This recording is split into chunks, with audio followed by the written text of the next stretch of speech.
Dengue জ্বরে আক্রান্ত হয়ে হাসপাতালে ভর্তি হওয়া মোট রোগীর 50% ঢাকার 2 সিটি কর্পোরেশনের।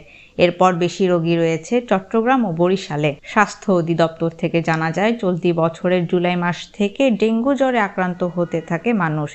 এ সময় 12 জনের মৃত্যু হয় এবং 2669 জন আক্রান্ত হয়। আগস্টে পরিস্থিতি আরও খারাপ হতে থাকে।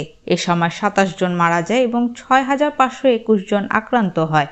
চলতি মাসে মোট ডেঙ্গু আক্রান্তের সংখ্যা 26,555 জনে পৌঁছেছে এবং মৃতের সংখ্যা বেড়ে দাঁড়িয়েছে 138 জনে। জাহাঙ্গীরনগর বিশ্ববিদ্যালয়ের প্রাণীবিদ্যা বিভাগের অধ্যাপক ও কীটতত্ত্ববিদ অধ্যাপক ডক্টর কবিরুল বাশার বলেন, পরিস্থিতি আরও খারাপ হবে যদি বিশেষ ব্যবস্থা না নেওয়া হয়।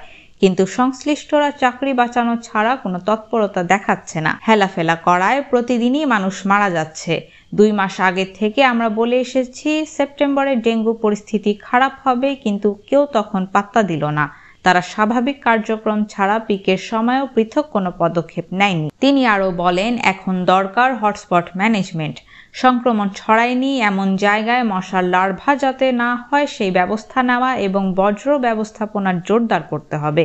এটি নিশ্চিত করা গেলে রোগী কমে আসবে। এখন পুরো সেপ্টেম্বর তো বটেই, সারা দেশে অক্টোবরও ভোগাবে। স্বাস্থ্য অধিদপ্তর সূত্রে জানা যায়, দেশে ডেঙ্গু রোগের প্রাদুর্ভাব ব্যাপকভাবে শুরু হয় 2000 সাল থেকে।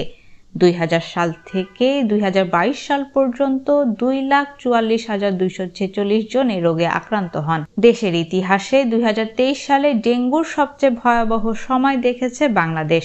3.25 লাখ মানুষ হাসপাতালে ভর্তির পাশাপাশি 1705 জন মানুষের প্রাণহানি ঘটে 2023 সালে।